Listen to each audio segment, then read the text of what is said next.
Hemos visto cómo el matrimonio va pasando por etapas. La etapa previa al matrimonio es el noviazgo y vimos cómo en el noviazgo soñamos, pensamos que seremos el mejor matrimonio, pensamos que todo va a salir bien, que nunca tendremos problemas, que seremos siempre felices, que nunca vamos a pelear, que nunca vamos a discutir, que todo saldrá perfecto. Ese es el enamoramiento. Pero cuando nos casamos, la primera etapa es el desencanto. Del encanto pasamos al desencanto. ¿Por qué? Bueno, porque vemos la realidad y vemos que el matrimonio perfecto o el matrimonio feliz no es aquel que nunca tiene problemas.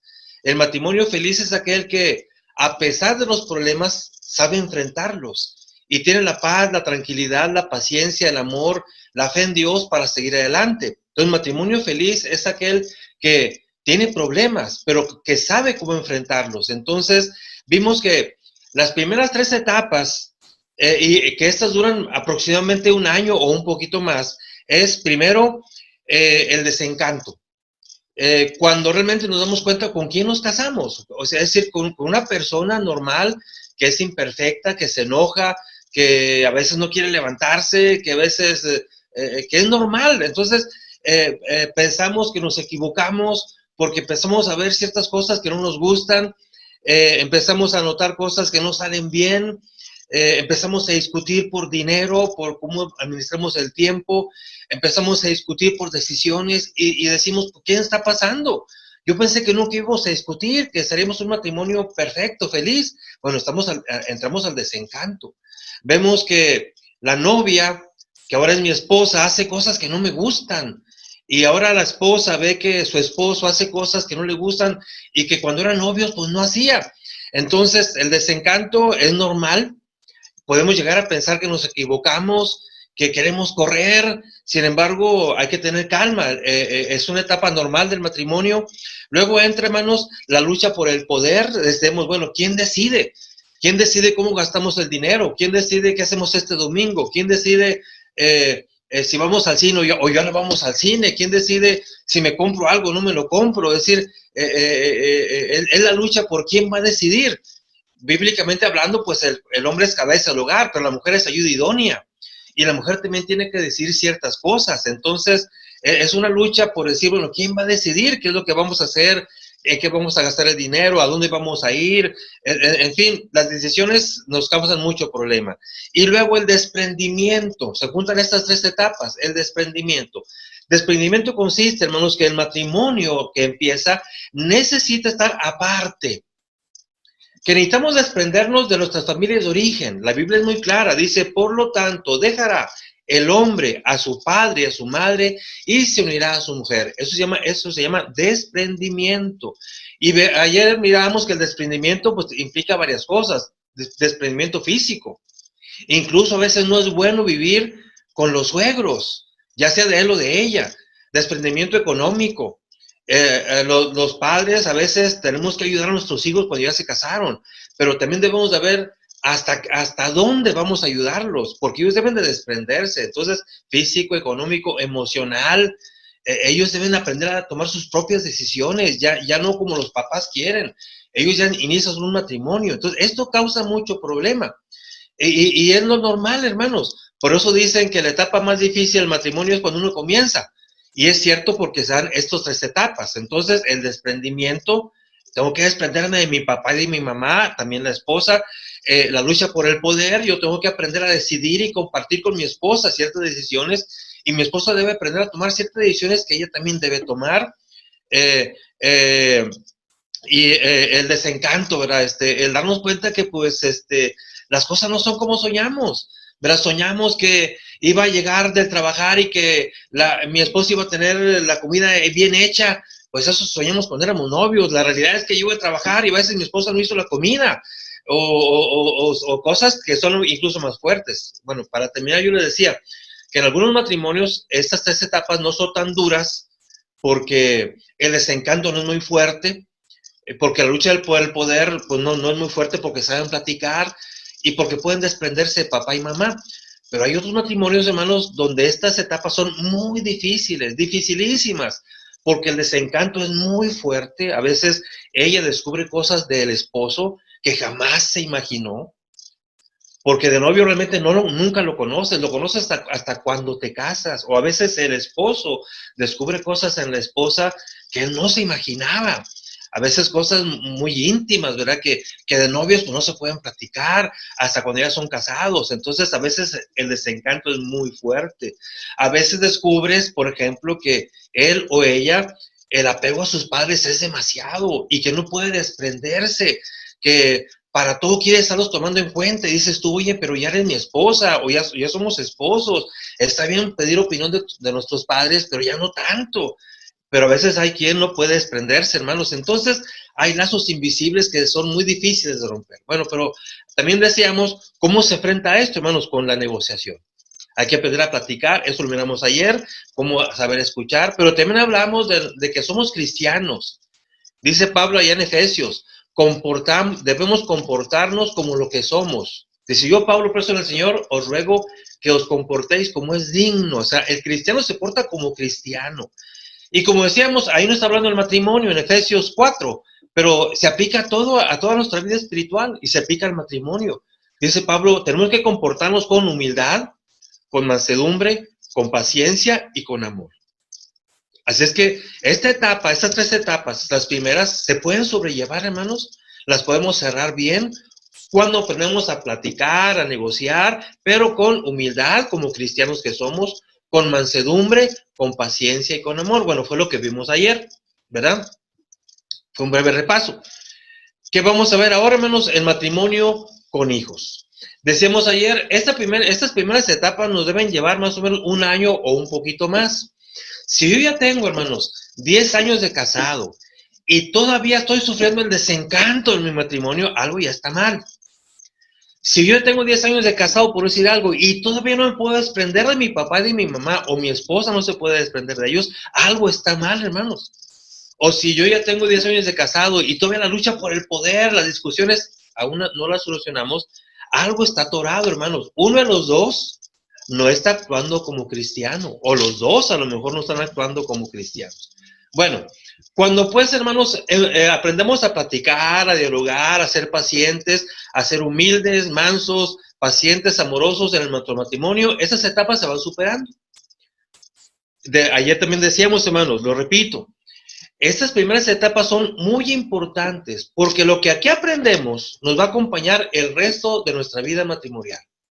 Si aquí en estas tres etapas aprendimos a hablar claramente, a disculparnos, a perdonar, a tomar acuerdos, a ser humildes, eso nos va a acompañar en las demás etapas.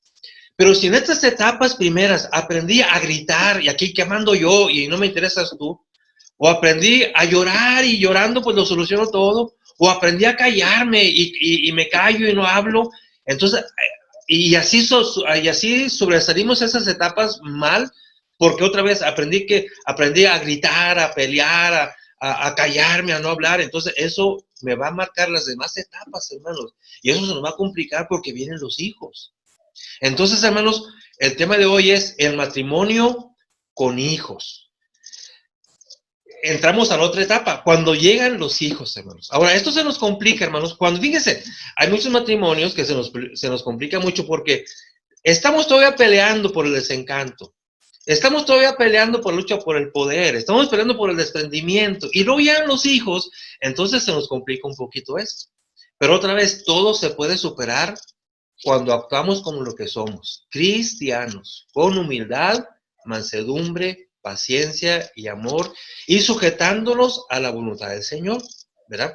El matrimonio, hermanos, no es una relación de dos, el matrimonio es un triángulo, él, ella y arriba, mi Señor Jesucristo, es el que manda. El matrimonio, en el mundo piensan, el matrimonio somos dos, ella y yo, y a ver cómo los arreglamos. El matrimonio cristiano dice, no, el matrimonio somos tres, el esposo, la esposa y Cristo sobre nosotros, guiándonos en esta vida matrimonial. Bueno, entonces, llegan los hijos, hermanos.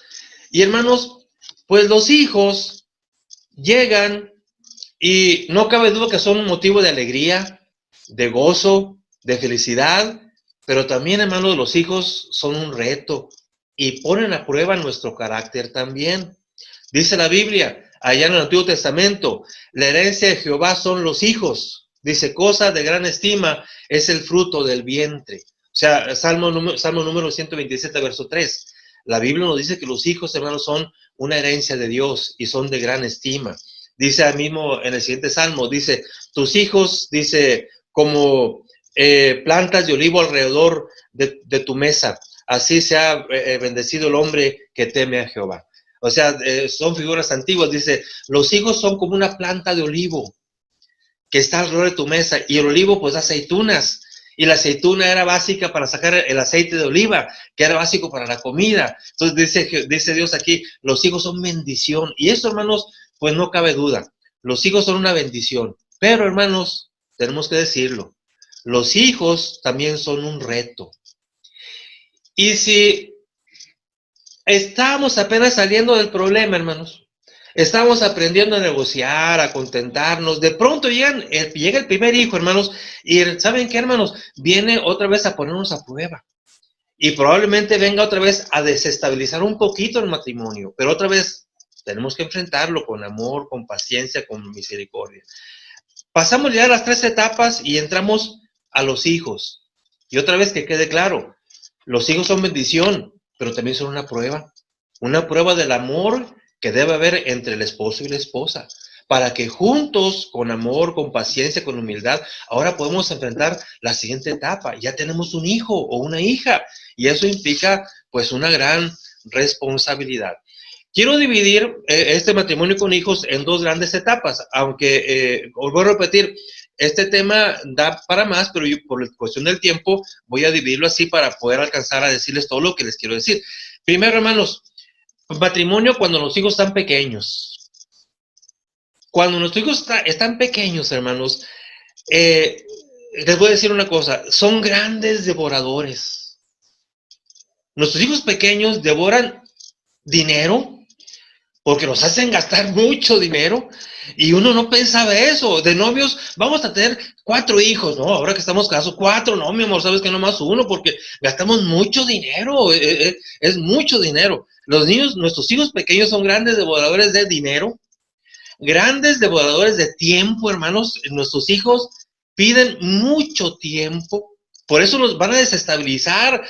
Apenas que estaban llevando bien con mi esposa, llega el bebé y nos exige dinero, nos exige mucho tiempo, hermanos, y los hijos también exigen mucha disciplina, exigen mucha atención. Y uno dice, hermanos, a veces dice, ¿cuándo que crecerá mi hijo, mi hija para ya descansar? Hermano, ya nunca va a descansar. Uno piensa que cuando el hijo pequeño ya crezca, que sea ya joven, ya por fin voy a liberarme. No, hermanos, es lo mismo. Entramos a otra etapa con otras exigencias. Bueno, los hijos pequeños son grandes devoradores. Primero, vienen, hermanos, a poner a prueba nuestra economía. Apenas que nos estamos equilibrando como esposos nuevos, ¿verdad? Cómo manejar nuestro dinero. Llega el hijo pequeño y mueve toda nuestra economía, ¿verdad? Tanto que discutimos antes que estábamos sin hijos, de cómo administrar el dinero, de cómo ahorrar, a dónde vamos, a dónde no vamos, de cómo, qué comemos, qué no comemos, o sea, todas esas cosas, cómo administrar el dinero. Cuando llega el hijo, hermanos, pequeño, y yo no sé ustedes allá en aquellos países, pero acá, hermanos, los pañales están carísimos, hermanos. Los niños y muchos acá, por ejemplo, en nuestro México, pues los matrimonios ya no usan pañales como la antigüita. A los de mi generación, cuando éramos niños, los pañales eran de tela y mamá agarraba un pañal de tela, lo lavaba y lo reciclaba muchas veces. El matrimonio moderno de hoy acá en México no. Quiere más fácil pañal desechable, pero el pañal desechable es carísimo, hermanos. Es carísimo. Hemos visto a los matrimonios jóvenes, hermanos, en el supermercado, van con su carrito y poquitos alimentos y un montón de pañales, o sea, todo el dinero se nos van pañales, hermanos. Recuerdo, les voy a compartir una experiencia mía, hermano, muy personal, cuando nació mi primer hija, hermanos, nació, llegamos a la casa y pues necesita pañales la niña, hermano, me fui a una farmacia, compré mi primer paquetito de pañales, hermano, salí de la farmacia bien contento, compré un paquetito que parecía así como una mochilita de plástico, ¿verdad? Ahí vienen todos los pañales. No, hombre, cuando llegué a la caja para los pañales, yo quería que todos me miraran. Ah, mira, lleva pañales para su hija. Sí, yo quería que todos me miraran. Salí de la farmacia, caminé a mi casa con casi luciendo mi paquetito de pañales. Llegué bien contento, hermano, pero se lo sacó bien rápido. Y de pronto me dice mi esposa, oye, otra bolsa. Hermanos, después, es mucho gasto. Después dije, gastamos mucho en pañales. Hermanos, así es. Y nos va a poner en desequilibrio. Y ahora, hermanos, hermanos, si a ti te gusta ir al gimnasio, ahora el gimnasio o los pañales. Hermana, ahora si a usted le gustaba invertir dinero en su maquillaje, ahora o compras tu maquillaje o compras pañales. Hermanos, acá en México, hermanos, hay una campaña por parte del Seguro Social, o sea, el hospital público, de que la mujer debe amamantar, dar pecho al bebé, porque la leche materna es mucho mejor que la leche en polvo. Sin embargo, la mayoría combinan leche materna con leche en polvo, leche de bote. Y hermano, hay un momento dado en que acá en México, pues, la mujer da pecho a sus bebés unos cuantos meses. Después es pura leche de bote. Hermanos, está carísima. Así es que entre pañales y la leche de bote, hermanos, ponen en desequilibrio nuestra economía. Así es, hermanos. ¿Qué tenemos que hacer? Fortalecer nuestra capacidad de diálogo, de amor, para que nuestros hijos pequeños se vean fortalecidos. Otra vez, eso va a desequilibrarnos otra vez, pero la capacidad para hablar entre nosotros como esposos, para sobrellevarnos, la humildad, la mansedumbre, para saber cómo le hacemos para enfrentar este nuevo reto que es un hijo pequeño, que es un auténtico devorador de dinero, hermanos. No se diga, hermanos, cuando tenemos un hijo especial, es decir, enfermito, o un hijo especial que es muy inteligente. Un hijo especial tiene dos aplicaciones. El hijo especial es aquel que tiene una deficiencia, un déficit, o bien alguien que viene sobredotado. Entonces, los hijos, hermanos, pues, cuando vienen especiales, implica un gasto extra. Imagínense un hijo enfermito. O sea, lo que te va a hacer gastar. ¿Y qué tenemos que hacer? Amarlo. Y eso como matrimonio nos debe unir. ¿Sabe usted que hay matrimonios que cuando llegan los hijos, como las primeras etapas no las vivieron correctamente, llega el hijo y los divide más? Porque se pelean por el gasto. ¿Y yo por qué tengo que dejar de ir al gimnasio? Allá tú, aquí está el dinero y a ver cómo te las arreglas para comprar pañales y leche. Yo mi gimnasio no lo dejo. O mujeres que dicen, ¿y yo cómo voy a hacer con mi maquillaje? Yo no voy a dar pecho. No, si doy pecho, pues mis pechos se me van a caer y yo no quiero que se me caigan. Yo no voy a dar pecho. A veces, ¿cómo le haces? Pero a comprar botes de leche. Es decir, pues es la capacidad para amar y para negociar, o con un hijo especial. Hermanos, son grandes devoradores de tiempo, hermanos. Los hijos pequeños nos exigen mucho tiempo. ¿Qué creíamos, hermanos, que eran más traerlos a este mundo? No, hermanos. Un hijo requiere de mucho tiempo. ¿Sabe usted que los padres debemos de jugar, nada más jugar con nuestros hijos, mínimo 1 hora diaria con un hijo pequeño? Mínimo.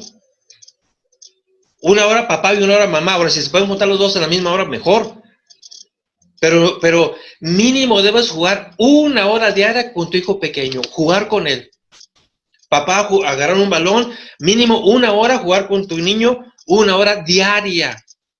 Agarrar un balón, juguetes, y de preferencia cosas manuales, nada de ver la tele, no, jugar, para que lo toques, para que agarres su cabecita, para que él te toque, aunque sea pequeñito. Cuando el hijo es pequeño, y hablo de hijo pequeño de 0 a 6, 8, 9 años, tienes que jugar mínimo 1 hora con él, para que crezca sano en lo emocional. Mamá, 1 hora con tu hijo, 1 hora, es invertir tiempo. Y a veces uno llega muy cansado, y llegas cansado de trabajar, y viene la niña corriendo, y para allá, vengo. No, es que 1 hora. Además, 1 hora diaria, y está comprobado. Nuestros hijos necesitan mínimo, aparte de 1 hora de juego con ellos diaria, mínimo 9 cariños diarios. Pero cariños en serio, cariños 9 diarios. O sea, por ejemplo, si repartimos 3 cariños en la mañana, y por cariño entendemos abrazo, beso, abrazar a mi hijo, besarlo, ya van 2, y decirle, mi hijo, eres hermoso, ¿cómo amaneciste? Mi hija, eres una princesa. 3 en la mañana, 3 en la tarde y 3 en la noche. No cansarnos. A veces uno dice, pero llego cansado, ¿cómo que 1 hora diaria? Bueno, si quiere usted cumplir, esa es la consigna. Entonces son devoradores de tiempo, hermanos. A veces no nos dejan dormir.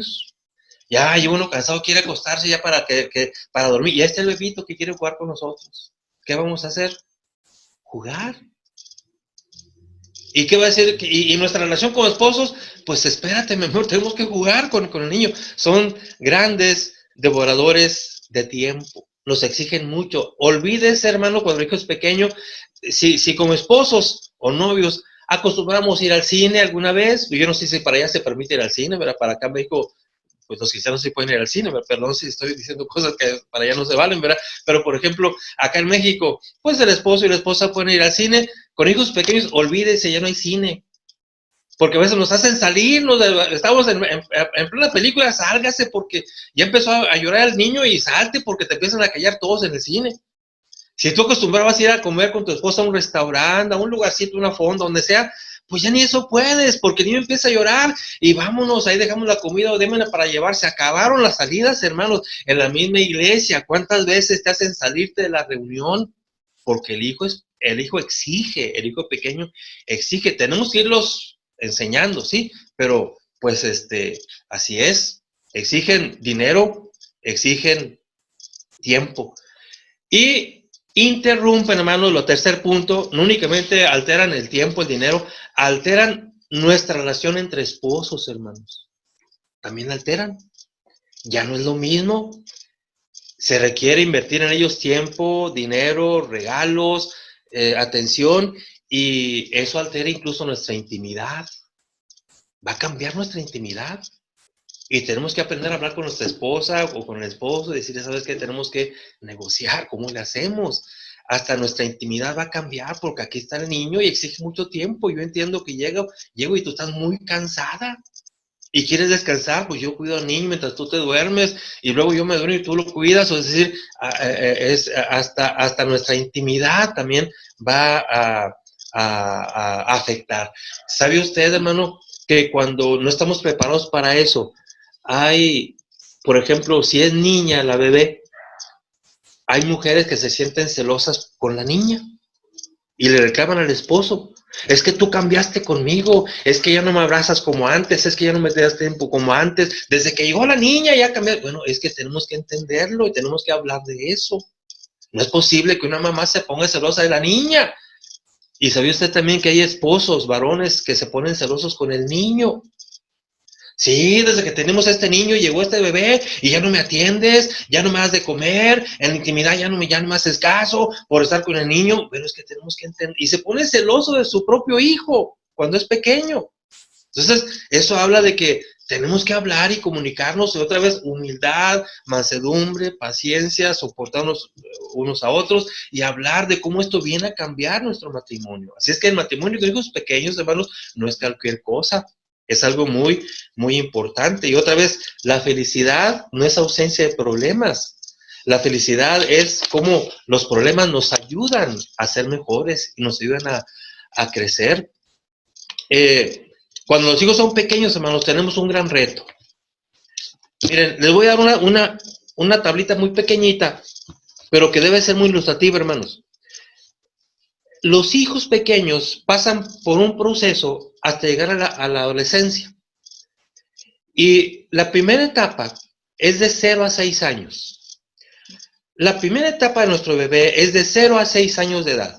Esa etapa, hermanos, es eminentemente formativa. No hay tiempo para explicar, pero si usted piensa que a su hijo lo va a formar ya cuando tenga 9 años de edad, 12 años de edad, ahí lo voy a empezar a formar, ya empezó mal. No. La etapa formativa, hermanos, la etapa formativa de nuestros hijos son de 0 a 6 años de edad. Ahí se forma el carácter de nuestro hijo y lo formamos nosotros, con el tiempo que le dedicamos, con el amor, con la corrección, con como lo que ve entre papá y mamá. De 0 a 6 años es etapa eminentemente formativa. La segunda etapa es de 6 a 12 años. De 6 a 12 años es etapa formativa correctiva. De 6 a 12 años, ahí ya nos llegan reportes de la escuela, nos llegan reportes. Oiga, su hijo es muy tímido, no convive con los demás. Oiga, su hijo es muy agresivo, es muy violento, es muy peleitista. Oiga, su hijo nunca hace la tarea. Nos llegan ya los primeros reportes de que algo no está quedando bien. Entonces, de 0 a 12 años, pero 6 a 12 años, etapa formativa correctiva. Todavía estamos formando al niño, a nuestro hijo, pero ya tenemos que empezar a corregirlo, porque ya vemos cosas que no están bien en su conducta. O es muy llorón, muy agresivo, o muy pleitista, o no hay mucho que corregir porque vamos haciendo un buen trabajo, pero es formativa, correctiva. De 12 a 15 años, escúchelo bien, es etapa solamente correctiva. Ya nuestro hijo, su carácter ya se formó, pero estamos a tiempo de corregir todavía. Nuestros hijos aún tenemos un poquito de autoridad con ellos, y todavía podemos influir en ellos. De 12 a más o menos 15 años de edad. Más o menos. Pasando los 15 años, hermanos, su carácter ya se formó. Como padre, yo debo seguir hablándole, corrigiéndole, estando con él, mi función de padre. Pero el carácter de nuestro hijo ya se formó. Y perdemos mucha influencia sobre los hijos. Porque ahora para ellos va a ser más importante lo que digan los amigos, lo que diga un maestro en la escuela, que lo que diga yo el papá o la mamá. Y nuestros hijos salen a volar. Y perdemos mucha autoridad. De hecho, como le digo, no hay tiempo mucho de explicarlo, es normal. Así tiene que ser. Entonces tenemos que aprovechar la primera etapa. 0 a 6 años, etapa eminentemente formativa. En esa etapa el niño, haga de cuenta que es un pedacito de masa, un pedacito de plastilina, que usted lo puede formar como usted quiera. Si nota que va mal, lo vuelve a formar de 0 a 6 años. De 6 a 12, corrección ya, corríjalo ya a esa edad. De 12 a 15 ya se formó, pero corríjalo. Es la última chancita que tenemos de poseer cierta influencia sobre ellos. Ya se nos van a ir. A los 16 años más o menos, ya van a volar, ya no nos van a hacer caso. Perdemos mucho poder y mucha autoridad. Por eso, hermanos, los hijos pequeños son un reto, un reto. Por eso decía, a veces uno piensa, cuando el hijo está pequeñito, ay, ¿cuándo crecerá mi hijo para que ya descansar y un rato? No va a descansar. Porque ahora vamos a matrimonio con hijos adolescentes o hijos jóvenes. Hermanos, cuando nuestros hijos llegan a los 16 años, más o menos, algunos incluso antes, hasta parece que nacen de nuevo, hermanos. Se vuelven irreconocibles. Ese niño que era bien portadito, que lo llevaba fácilmente a la iglesia, que no era respondón, que siempre me decía, sí, papi, ¿cómo que no? A los 16 o a veces antes, se vuelve respondón. No me quiere hacer caso. Miren, cuando los hijos son pequeños, otra vez a los 6, 7 años de edad, el papá dice, voy a ir a la tienda, y la niña, papá, yo voy contigo, y allá va, armada, que quiere ir conmigo. Cuando tienen ya esa edad de adolescentes, mija, acompáñame, y ya no nos quieren acompañar. Antes, mi amor, mira, mi hijo, cuando es pequeño, vamos a ir a una cena con los hermanos fulano de tal, acompáñanos, y allá va el niño. Ahora, que son jovencitos, adolescentes, mi hijo, hay una cena con la familia, con los hermanos fulano de tal, y no quieren ir. Pero mi hijo, mira, es que no voy, y no quieren ir, hermanos. Otra vez, como que vuelven a nacer, y se vuelven irreconocibles. Se vuelven a veces medio respondones, algunos muy respondones. Se vuelven algunos altaneros, unos violentos. Miren, en parte, forma parte de esa etapa, la adolescencia. La palabra adolescencia viene de adolecer. Y adolecer significa sufrir. Por eso se llamó adolescencia, porque adolecen, porque están muy enojones. A veces, o no a veces, en primer lugar es por el cambio hormonal que están sufriendo. Las hormonas provocan cambio de carácter, pero también es porque entran a la adolescencia y quieren estar solos. Ya no quieren que papá esté con nosotros. A un niño, usted va y lo deja a la puerta del colegio. A un adolescente, no, papá, no, vete allá, vaya. Si no le gusta el carro que traemos, no quiere que vaya por él. Me dijo, voy a ir por ti. No. Y voy en el carro, no le gusta mi carro. Es normal, así son. Tienen que entender que hay una economía, tienen que entenderlo, pero forma parte de esa adolescencia. Vuelvan a nacer, hermanos. Y otra vez, otro reto mayor. Si usted pensó que iba a descansar, se equivocó. Entra otra etapa donde otra vez tiene que acompañar a su hijo adolescente. El hijo adolescente, hermanos, representa un reto otra vez para nosotros. Y otra vez, como esposos, tenemos que otra vez negociar qué hacemos con este muchacho. Cuando era niño aprendimos a controlarlo, a corregirlo, y si no aprendimos, otra vez fíjense cómo es como una cadena. Si en el desencanto, lucha por el poder y el desprendimiento, ahí no nos pusimos de acuerdo, ahora con el hijo pequeño tampoco vamos a batallar mucho. Y ahora con el adolescente va a ser peor. ¿Sí? Por eso decía, lo que aprendimos en la primera etapa va a ser fundamental a negociar. Ahora tenemos que negociar cómo le hacemos con este muchacho que ya se nos fue de las manos. Que te responde feamente a ti, que eres la mamá. Que si le buscamos un poquito hasta, bueno, hay muchachos que hasta quieren pelearse a golpes con el papá, o sea, eso no es posible. Estoy hablando de casos extremos, ¿no? Entonces, ¿qué es lo que pasa? Pues como esposos, otra vez, mi amor, vamos a hablar, a negociar. Entre tú y yo, con humildad, mansedumbre, paciencia y hablar, escuchar, ¿cómo le hacemos para acompañar a nuestro hijo adolescente o joven en esta nueva etapa? Los hijos, hermanos, adolescentes o jóvenes, tienen 3 tareas que son básicas para ellos y que nosotros tenemos que acompañarlos. Ya no podemos decidir por ellos. Primero, nuestros hijos adolescentes tienen que definir su rol sexual. Es decir, es cuando por fin van a querer buscar novia o novio. Y entonces ellos van a aprender cómo tratar a una novia, cómo comportarse con un novio. Si en la etapa anterior, nosotros como padres, pudimos acompañarlos, aquí no va a haber tanto problema. Pero si no lo podemos hacer, sí va a haber mucho problema. Cuando ellos traten de enfrentar y definir su rol sexual. Ahora, imagínate, hoy, hermanos, estamos viviendo momentos muy difíciles, hermanos. Ya no es como en mi generación, que uno crecía pues más apegado a los padres, con más inocencia.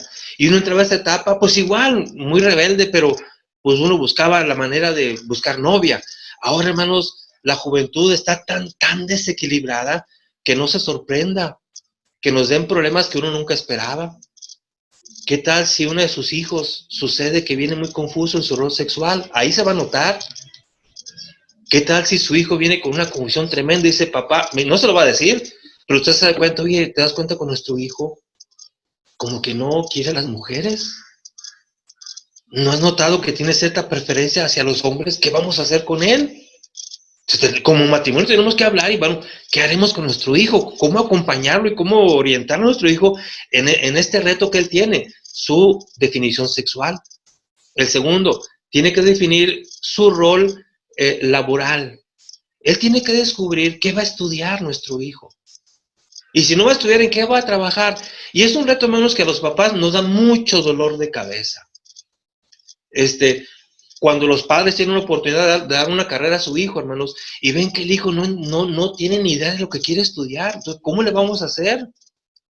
Y si yo, papá y tu mamá, pues a lo mejor no estudiamos nunca una carrera, nunca fuimos a una universidad, ni idea tenemos del reto que tiene nuestro hijo, entonces tenemos que ayudarle a cómo defina su carrera, cuál es su vocación. Hay muchachos, hermanos, que ya están en carrera y no están seguros de lo que están estudiando. O hay muchachos que dicen, yo no quiero estudiar, a mí no me hables de carrera, yo no quiero carrera. ¿Qué hacemos con un muchacho así? Pues tenemos que aprender a respetar, a hablar con él y ayudarle a que encuentre su vocación. No vamos a decidir por él. Tenemos que acompañarlo a que encuentre su rol sexual de acuerdo a la palabra de Dios, obviamente, su rol vocacional, ¿qué va a hacer en esta vida? Es triste, hermanos, cuando uno tiene un hijo que ya tiene 30 años de edad y no encuentra su rol vocacional, no encuentra un trabajo, no se siente a gusto en ninguno, no quiso estudiar, no le gusta trabajar. ¿Qué hace ese muchacho? Aquí en México, hermanos, tenemos un problema muy grande. Tenemos una generación en la República Mexicana que le llaman los ninis. Ni trabajan ni estudian. Son hijos de familia que tienen 27, 28, 30 años y ni trabajan ni estudian. Son los famosos ninis. Y están en la casa. Entonces algo tenemos que hacer nosotros para acompañar. Es el reto de hijos mayores, matrimonio con hijos mayores. Y lo más importante, nosotros los cristianos, el muchacho joven tiene pues, 3 retos. Su rol sexual, vocacional, en que va a trabajar o que quiere estudiar, y qué va a hacer con Dios. De niño, hermanos, qué fácil lo llevamos a la iglesia. De joven ya no quiere ir, entonces tenemos que acompañarlo. ¿Cómo hacerle para que no pierda ese interés por ir a la iglesia? Y que no se rompa, hermanos. Acá en México tenemos un problema, pero grandísimo, hermanos. La iglesia de Cristo, la iglesia de Cristo. En México, hermanos, miren, ese estudio yo lo hice hace muchos años. En México, de cada generación de niños que crecen, de niños que crecen en la iglesia, niños que crecieron con otros en la iglesia, de cada 10 niños que crecieron en la iglesia, solamente 1 de joven se queda en la iglesia. Los 9 los perdemos. Hermanos, la iglesia de Cristo en México ya sería una iglesia grandísima, hermanos. Por ejemplo, voy a hablar de la congregación donde yo estoy, La Madero, aquí en Torreón. La Madero es una congregación que tiene 80 años de establecida. ¿Y saben cuántos somos? Somos 120 hermanos. Algunos hermanos dicen, son muchos. No, hermanos, no somos muchos. Tenemos 80 años. ¿Y sabe cuál ha sido el problema? De que si en La Madero, y pongo como ejemplo La Madero porque ahí estoy yo, pero eso es en todo México, hermanos. Lo que voy a decir es en todo México, en todas las congregaciones. La Madero, si no perdiéramos a los muchachos que crecieron aquí, hermanos, si no perdiéramos a nuestros niños, La Madero ahorita fácil sería una congregación de 600 o 800 miembros. Fácil. Pero somos 120 porque todos se nos van. Nomás se nos queda uno. Y luego todavía falta que ese que se quedó aquí en la iglesia, pues se casa y se va a otra ciudad a vivir. Sigue activo como cristiano, pero pues ya no se quedó aquí en La Madero. Y ese problema es en todas las congregaciones, hermanos. Aquí en México, una congregación de 120 es una congregación grande. La mayoría son de 60, 80, 90. Es el promedio de nuestras congregaciones. Pero ¿sabe por qué? Había ya congregaciones de fácil 200, 300, 500. Pero el problema está que perdemos nuestros hijos por este detalle.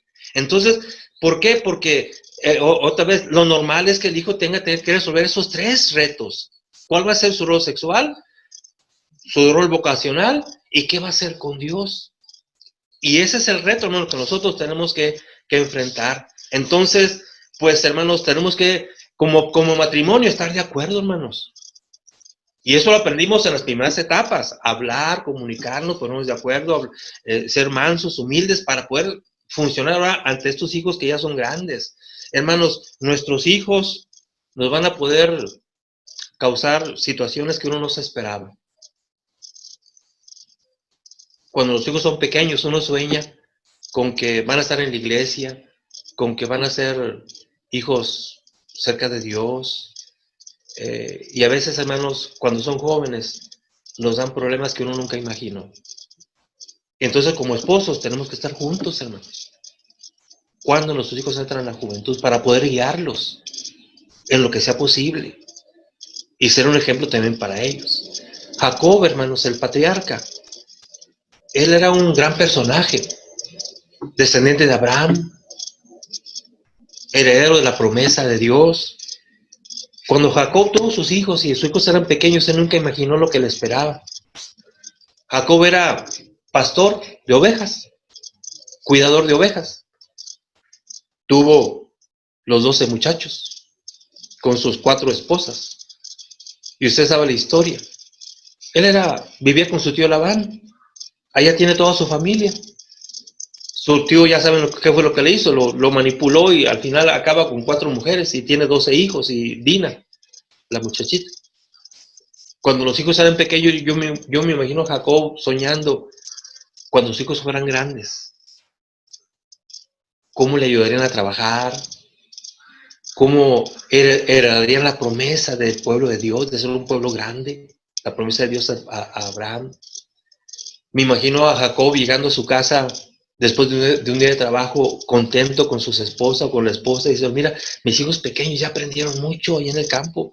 Mira, aprendieron a cómo guiar el ganado, a encontrar agua para el ganado, aprendieron a cómo defender de un animal carnívoro, aprendieron a meterlos todos al corral, o sea, emocionado, cuando sean grandes, ¿cómo voy a ser feliz con mis hijos? Él nunca imaginó los problemas que tendría cuando sus hijos crecieron. Y usted lo sabe, un día, Dina se le ocurre salir. Ella iba bien, no iba buscando cosas malas. Dice la Biblia que salió a buscar amigas, nada más. Era la única. Tenía 2 hermanos, todos más grandototes que ella, o sea, ¿con quién convivía? Probablemente dijo Dina, pues yo necesito a alguien con quien convivir. Sale inocentemente y usted sabe lo que le pasó. Abusaron de ella y regresa mancillada. Jacob nunca pensó tener ese problema. ¿Qué hago? Un hombre allá del mundo se burló de mi hija y la humilló. Y ahora ese hombre viene arrepentido con que pidiendo perdón. Jacob no supo qué hacer. Él nunca esperó eso. Él nunca esperó también que Simeón y Leví tomaran la iniciativa. Fueron a buscar a aquel muchacho que había hecho eso con su hermana y lo mataron. Y mataron a todos los varones de aquel pueblo y se robaron todo de aquel pueblo y llegan con el papá todos ensangrentados. Y, hijos, ¿qué hicieron? Pues, ¿cómo que qué hicimos? Fuimos y matamos a aquel que deshonró a nuestra hermana y robamos todo. Y dice, ¿pero qué hicieron? O sea, Jacob nunca se imaginó cómo mis hijos me dan esos problemas. Mi hija deshonrada, bueno, pues no tuvo la culpa, pero pues se descuidó. Y esos 2 criminales que no saben lo que han hecho, Judá se va, hermanos. Quizá Judá dijo, pues yo qué hago aquí, pues puro loco con mi hermano. Y él se fue, hermano, se fue.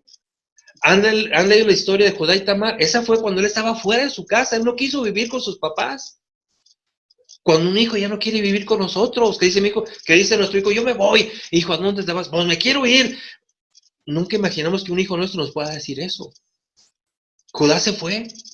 Y Rubén, ¿sabe qué hizo? Enojado, va y tiene relaciones con la concubina del papá. Mijo, ¿qué estás haciendo? Te estás comportando como un promiscuo sexual. ¿Cómo se te ocurre tener relación con una de mis concubinas? Así le fue a Jacob. Él nunca imaginó los problemas que tendría. Hermanos, necesitamos como matrimonio siempre estar unidos y aprendernos desde lo más pronto posible. Hablar con nuestra esposa, estar comunicándonos, ser humildes, mansos con nuestra esposa para enfrentar los problemas de nuestros hijos cuando son pequeños y cuando sean grandes. Usted ni se imagina, hermano. Ojalá que no haya problemas, pero ni se imagina los problemas que algún día usted puede tener con sus hijos cuando sean grandes. Usted no puede imaginarse un hijo en la cárcel. Un día mi hijo en la cárcel, no sé. A veces no es porque sea malo, a veces porque confío demasiado. He conocido casos, hermanos, de jóvenes o hombres que van a la cárcel porque en la empresa abusaron de ellos. Firma estos papeles y el otro con confianza firmó todo. Y no se daba cuenta que era una estafa para la empresa. Y al final, pues él firmó y se va a la cárcel. Y él dice, pero si yo no sabía, pues si tú firmaste y te vas a la cárcel. Hemos tenido casos de esos aquí, muchísimos, de abuso de confianza. Y el que está en la cárcel es inocente. Imagínate tu hijo en la cárcel por algo inocente y cómo lo sacas. Imagínate un día a tu hijo acusado de drogadicto. No imaginamos cómo enfrentar eso. Solamente con un matrimonio unido. Ojalá que nunca nos pase ese tipo de cosas. Pero vuelvo a repetir, nuestros hijos cuando crecen nos van a dar situaciones, van a presentar problemas que uno, hermanos, a veces no se imagina. Hermanos, que Dios nos siga dando sabiduría. ¿Cuál es entonces la opción? la que vimos en Efesios, hermanos. Vamos a comportarnos como lo que somos, para poder guiar a nuestros hijos cuando son pequeños y para poder guiar a nuestros hijos cuando son grandes. E incluso, cuando los hijos sean grandes, van a hacer cosas que ya no van a depender de uno. Pero entonces uno al menos tendrá la satisfacción de que hiciste el mejor de tus esfuerzos. ¿Qué dice lo que vimos ahí en Efesios? Dice el apóstol Pablo, en Efesios 4:12, os ruego pues que andéis como es digno de vuestra vocación. Somos cristianos, entonces aprendamos a comportarnos como cristianos. Y aprendamos, hermanos, a vestirnos de Cristo, a ser humildes, mansos, pacientes y llenos de amor. Que Dios, hermanos, nos dé sabiduría para poder vivir estos ciclos del matrimonio. Empezar, como ya vimos, con un desencanto, empezar con un desprendimiento que nos duele, empezar con una lucha por el poder, pero hablarlo y poder salir de eso y entrar al matrimonio con hijos pequeños, pero ya unidos como matrimonio, y entrar al matrimonio con hijos adultos o jóvenes, pero unidos en Cristo, y que los problemas que puedan venir, pues sean problemas llevaderos, gracias a que el amor de Dios está con nosotros. Hermanos, y de ahí pasaremos en esta tarde, a la última etapa del matrimonio, que es muy importante, hermanos, el nido vacío. Y pasaremos ya a la parte final del matrimonio. Que esa parte final del matrimonio, hermanos, créanlo, puede ser la parte más hermosa. Si llevamos bien todo el ciclo vital, va a ser una parte tranquila, bonita, hermosa, difícil, va a ser difícil, pero va a ser dentro de lo que cabe bonita y tranquila. Pero si no lo llevamos bien en las etapas anteriores que hemos visto hasta hoy, la última etapa del matrimonio va a ser muy triste y va a ser muy desoladora. Y tenemos que prepararnos para que esa última etapa, aunque es difícil, sea una etapa tranquila, sea una etapa relativamente feliz dentro de lo que cabe, porque va a ser una etapa difícil, pero que al menos en el Señor podamos vivirla de manera tranquila, gozando del amor de Dios. Hermanos, gracias por su atención. Dejo los micrófonos a nuestro hermano que nos está presidiendo para que nos diga qué es lo que continúa. Y primero Dios, hermanos, nos vemos esta tarde. Bueno, yo continúo con ustedes ahora, pero me suena el tema para cerrar con la última etapa de este ciclo del matrimonio. Gracias por su atención, hermanos. Son muy amables.